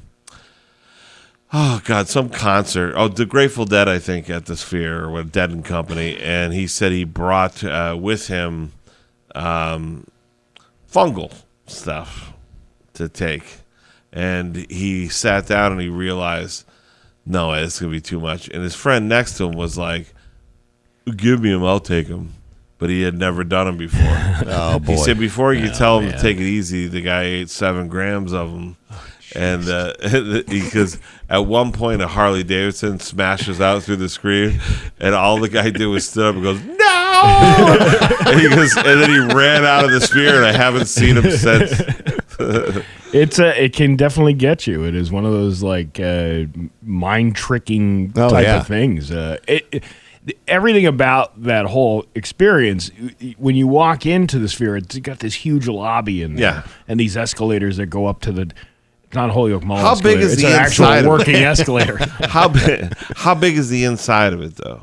It's pretty huge. Is it like? Do you think it's bigger than the Basketball Hall of Fame? Same size? It's bigger than the Basketball Hall of Fame, for Really? sure. Yeah, it is. And the outside of it is a giant digital billboard. Yeah, and that it changes, trips me out. It's my hotel that I was staying at. You could see the thing change. Like at night, it would change to a moon. In the daytime, it was the sun. But then it would have all the things going on there. It was actually really cool. But inside, it seats 20,000 people. It's a big thing. Oh wow, it's a huge place. And if it didn't seat enough, they could always make another one right next to it. Yeah. So it looked like a big giant set of spheres. Yes. But honestly, I would love to see a concert there. That would be very cool. A buddy of mine went to go see the Eagles there. You got a buddy? I got a buddy who went to go see the Eagles at the Sphere, and he showed me some video, which I don't know if you're supposed to take video in there, but he did. Yeah. And the Eagles are playing, and there was like one thing where like a car is coming from like the distance, and it drives at you, and I was thinking, man, I would probably soil myself in a show like that. I saw video of U2 there, because they did the first concert ever. How disappointing! Now, at one point, Bono's ego smashes through the screen. Terrifying. Starts talking about third world global debt. Yeah, from his yacht. That has to be one of the most overrated bands in the world. I like U2. I really like musically. I really like U2. I find, and I think Bono's very talented. He's a true rock star. In the same vein, I also find him an insufferable doink. I don't know if there's anyone in the world that could argue against that. I mean, honestly. I mean, I liked U2 early on. Yeah. Back in the 80s when Rattle they still and Hum and all that stuff. No, Rattle and Hum ruined it. That ruined it. Yeah, they were great up until Rattle and Hum. Everything from Boy to October to Joshua Tree, all those are great records. Unforgettable Fire, great stuff. But once the ego-driven Rattle and Hum film came out, and I sat through it and going, I don't believe what they think they are. I don't know. It was like the ego, like spinning wildly out of control. I liked All That You Can't Leave Behind or whatever that album. I thought it was good. I just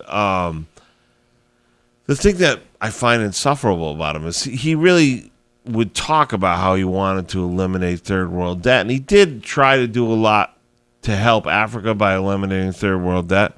And then you find out that he's worth over $1 billion and has all these real estate holdings all over Ireland and everything. And you're kind of like, I mean, dude, you know what I mean? Start at home.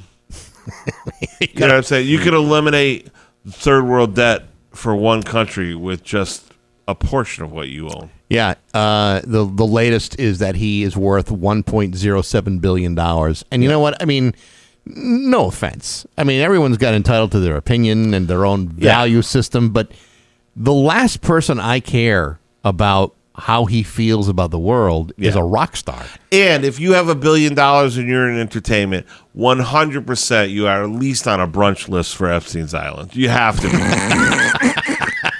You know what I mean? Maybe not a full, late night dinner. You're not Oprah but dinner. The Sunday brunch. You bring your mom to brunch day. 100%. Maybe. The Red Sox win, the kids eat free. Whatever they got to do to get them out there, man. Whatever they got to do. It's 8:21 on Rock 102. Live in concert, Saturday nights at 9. Rock 102, Springfield's Classic Rock, 8:29, and Survivor with Bax and Nagle on Rock 102. Liam's got the full forecast for you. Let me see here. We have Roger Daltrey tickets to give away a little bit later on today. So, yes, Roger Daltrey from The Who. Coming to the Big E. We'll give you all the details about that. Who are you? I'm your partner. I've been here for 31 years. No, who are you? Huh? First of all, I haven't been here for 31 years. I have. But anyway, so Roger Daltrey tickets coming up later on this morning. All right. Okay. I was referencing the song, Who Are You? Oh, I thought you were asking a question. I didn't realize that that's what you were doing. You know what. It's quite all right. I'm all good with it. What are the tickets for? Can we go see him in an assisted living facility somewhere? No, he's coming to the Big E. Come on. Yeah, coming to the Big E. I'll tell you what. The Life Big E. Care of Wilbraham presents Roger Daltrey at the Big E. Roger Daltrey's concert posters. I want to go to Wingate. Who's opening for him? Hawkman? Tweet, tweet, tweet, tweet, tweet, tweet, tweet, tweet. The bird. Rockin' Rice singing Rockin' and Robin. This next song is Pinball Wizard. That quadriplegic kid sure shoots a mighty pinball. No, Daltrey's got to be up there, though, huh? Oh, yeah, he's in his 80s. Yeah. Oh, good for him. Yeah, but he's still rocking around. He's doing a solo tour and is doing pretty good. So, yeah, Roger Daltrey coming to the Big E. Good for him. Probably about 10 years ago, I saw Peter Wolf down at from the Jay Giles Band down at this really cool theater down in I can't remember the name. It's called the Infinity Theater. There's one in Hartford, but then there's one out in the middle of nowhere in Connecticut. It's a 300-seat theater. It was a great place to see a show. The audience was not moving at all because of the age. But Peter Wolf, at the age of 72 at the time, was dancing around like he was 30 years old. Still doing he was still doing Love Stinks, and he was, doing all the classics. Yeah, and Must Have Got Lost is no longer about to, another rock song. It's more about, dementia, cognitive issues. I saw Jay Giles. I saw Jay Giles from the Jay Giles Band in Northampton. Hell yeah. Yeah, I gave him $5. He was sitting outside the garage. Ironically, Peter Wolf sang "Who Are You?" Do you notice the theme? All these songs are dementia-based songs. Yeah, won't get fooled again. There you go. It's 8:31 on Rock 102. Here's your West 35 with Bax and Nagle on Rock 102. It's time for news, and it's brought to you by Skip's Outdoor Accents. The outdoor store, sheds, garages, pavilions, outdoor decor, always on sale. Agawam and in Sutton. Here's local radio icon Steve Nagle. Thanks, Bax. A viral video appeared to show an employee at a McDonald's in Southbridge contaminating food, and officials are now responding. The video prompted a response from Southbridge Police and Health Department. The employees involved have been suspended from their jobs. The police say they have received numerous tips from the video, and they are addressing the incident with the Board of Health and the restaurant management. The health department said prior to this incident that McDonald's had a history of compliance with food safety and handling regulations. The Southbridge McDonald's franchise owner also commented on the matter, saying in part, The actions of these individuals are unacceptable and do not reflect our organization's food safety standards or values. Who is that? That's the franchise owner of the Southbridge McDonald's. Oh, yeah, okay. An investigation is ongoing by all departments involved, and they're still trying to determine whether the fries were served to the public. You see, Marty, apparently what was happening was that there were employees of the McDonald's that were putting the fries in their mouths and then putting them back in the box. Is that what the story was? Yeah, well, the story doesn't say that. We actually had to ask our carefully controlled audience what happened, and they told us that that's what happened. Of all the things that they could have done with the fries or all the places they could have put them, yeah, it's probably not the worst. It's probably not the worst, but it's bad enough. See, I prefer most of my French fries to be saliva-free. Yeah. If it's somebody else's saliva. If it's my own, then I can live with that, but not with somebody else's. This is why I struggle with going to fast food places. I don't trust them. See, I don't know. I mean, they're as good as any place else. And frankly, McDonald's fries are a superior product. I think we can all agree. And if it's been in someone's mouth, well, then that's so be it. If you're going to baby bird it with a part-time employee at McDonald's, Well, you need somebody to chew up the food when you're as old as we are. Well, everybody in Southbridge is on... I don't think they're straining these things. I don't want to say it, but yeah. Well, whatever. There you go. That's probably the cleanest thing out of Southbridge. There you go. The fries that have been in somebody's mouth. Legitimately, yeah. A man in his 70s was injured in a home oxygen fire on Riverdale Street in West Springfield. Officials said firefighters responded to an apartment at 2071 Riverdale Street early Monday morning for a report of a fire. It allegedly started with smoking materials and home oxygen. If I told you once, I told you 1,000 times, do not be the Marlboro man around your home oxygen tank. Fires will start easier, grow faster, and burn hotter in an oxygen-rich environment. Who is that? That's State Fire Marshal John Devane. Yeah, okay. Medical oxygen can saturate the user's hair and bedding, put them at greater risk for severe injuries. I feel like that's the most accurate of all the news voices I've heard you do in a while. Yeah, maybe. State Fire Marshal? It sounds like a State Fire Marshal. Like a Smokey Bear type of guy. I can hear the mustache, like, over the words, what you're saying. Only you can prevent oxygen fires in your home by not smoking a Lucky Strike near the tank. Yeah, Smokey Bear over here. Yes. Yeah. Whoa, is it McGruff the crime dog? Take a bite out of that oxygen tank with take a bite out of these McDonald's fries. Yeah.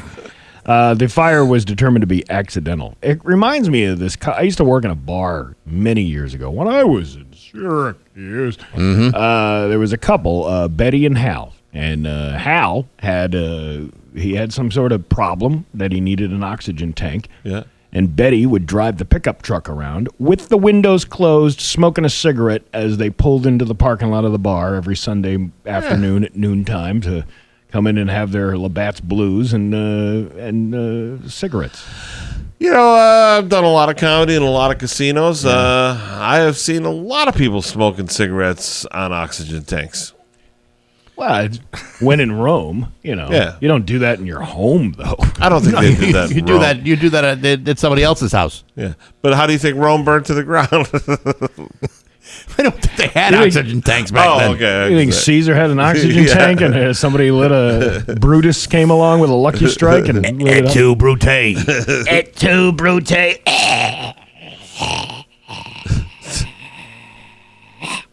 Anyhow. Anywho, Apple is urging iPhone and iPad users to update it to its latest operating systems to keep their devices safe. The company said the new iOS 26.5 and iPad OS 26.5 address a lengthy list of security flaws.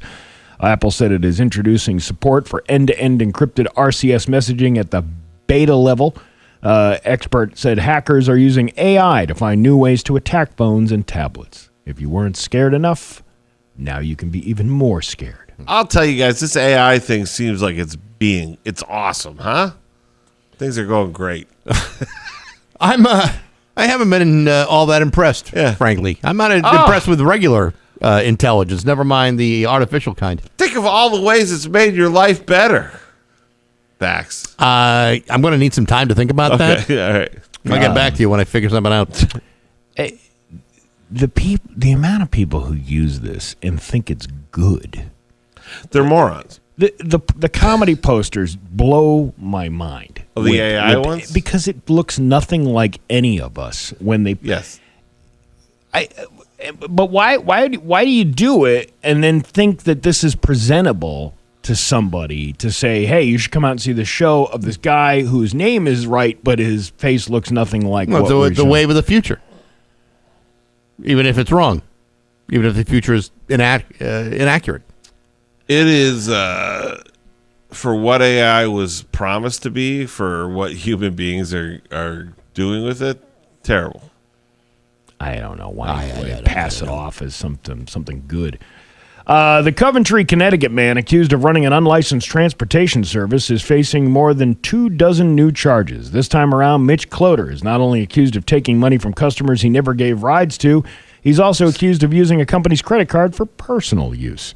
State police arrested Cloder at the beginning of the month after his boss at a landscaping company noticed strange charges on the card Cloder was given for company use. In all, police say Cloder made 19 transactions totaling more than $500, buying things he wasn't supposed to, like fast food. I wonder if he went to the Southbridge McDonald's getting fries. He even paid a $125 phone bill using his company credit card.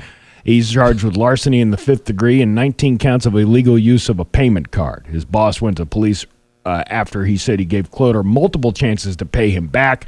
Cloder is facing 5 new charges in various cities for failing to pay customers back for prepaid rides from January to December of 2025. You got to have a lot of guff to do that. Start stealing from your employer. Oh, I do it all the time. I got a whole garage full of office supplies, pens, Post-it notes. Let's say I got a 3-hole punch I stole in 1999. Haven't had it since.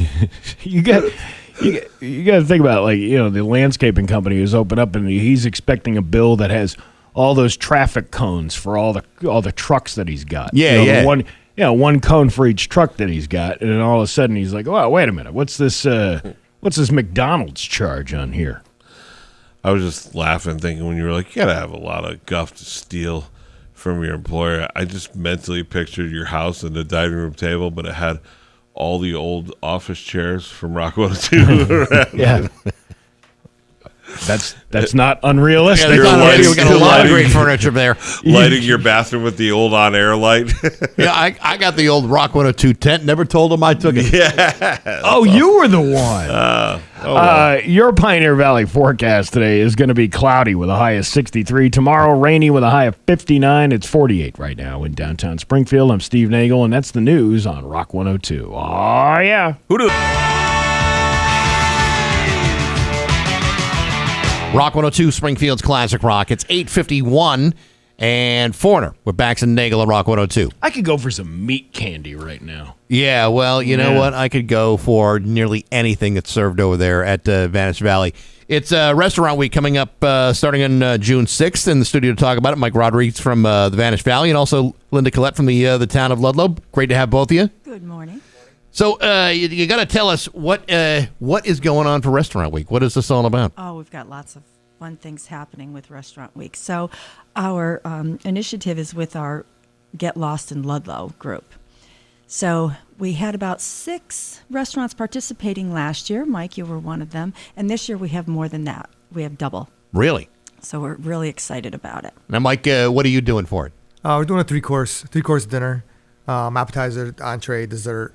Just highlight some of the more popular stuff on the menu, like the meat candy. Meat candy. Meat candy. What else you preparing for this one? Steve is drooling. I am. We haven't we haven't done the full menu yet, but I know for sure we were talking about the meat candy being an app, and then the entree and dessert. We're not 100% sure yet, but it's going to be like highlights of the menu. All right. Yeah. So it won't listen. It won't be the worst things in the menu. It'll be the best things in the menu. Yes. That'd be my guess. Because there's nothing bad on the menu. Ever. Describe to our audience what meat candy is. So meat candy is just the burnt ends. So the brisket ends that we after they're smoked, we cook in our wood-fired oven. Oh my God! Candy. Meat They are candy. magnificent. And it does taste like candy Yeah. and meat at the same time. I'm Sweet starting to from sweat the right now just thinking about Yeah. it. That's I'm getting the meat sweats already. But obviously you're supporting other local businesses as well. So what are the other restaurants that are involved in this? Oh, we've got Come Calate, we've got Primavera. Randall's, Primavera, Villa Rose.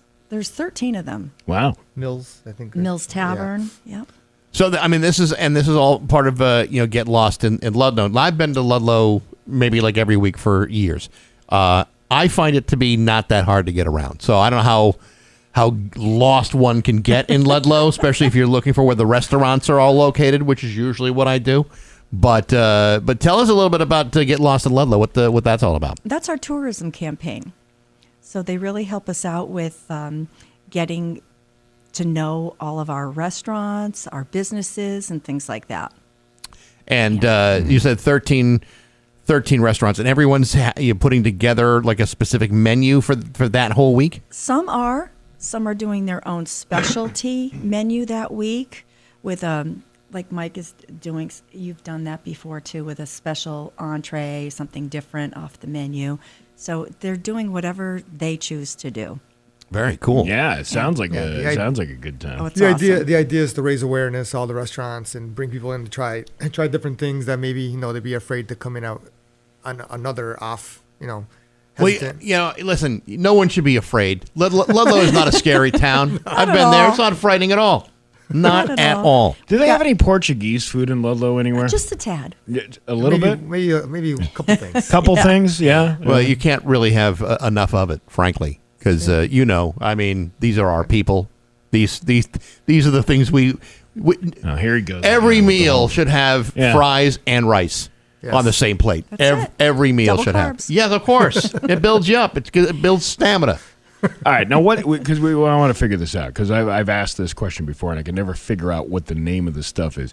It's at the end of a night of a long eating night in the Portuguese culture where you have espresso and then you pour this like usually brandy CRF. CRF is one of the more popular ones. And then moonshine is another. So either they're doing moonshine or CRF.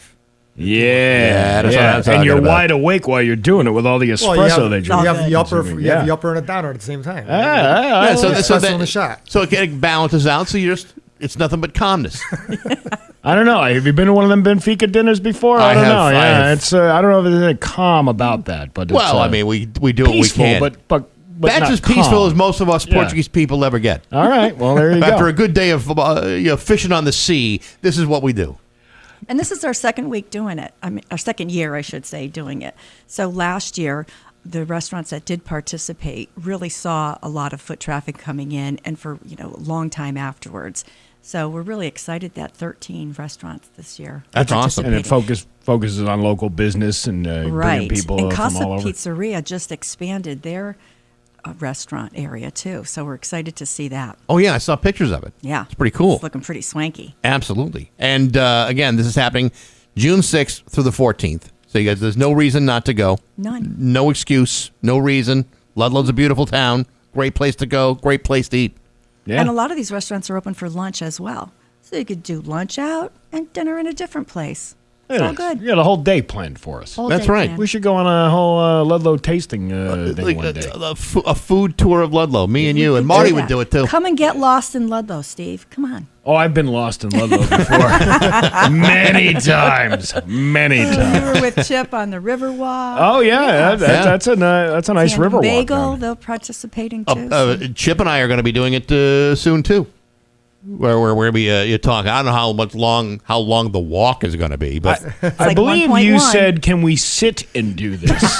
Pretty fast. I was there when he was making the schedule with you. You said, "Is there any way we could sit instead of walk?" Yeah, because I can see we get halfway through and I need to take a break, maybe take a breath or so. It's pretty fast paced too. Well, he's a very fast walker. He's like running. I'm like, Dude, I'm trying to talk. Bex, you just grab a Bafana. A Bafana is meant for walking and talking. You can get a Bafana and walk and talk with it. It is. I suppose it is kind of like a walk around food item. There you go. Again, it's Mike Rodriguez from Spanish Valley, Linda Collette from the town of Ludlow. Go to Get Lost in Ludlow to find out all the details about Restaurant Week in Ludlow. Guys, thank you so much. Thanks a for great having week. us. We look forward to seeing you. Much appreciated. Absolutely. It's 8:58 with Bax and Nagle on Rock 102. Rock 102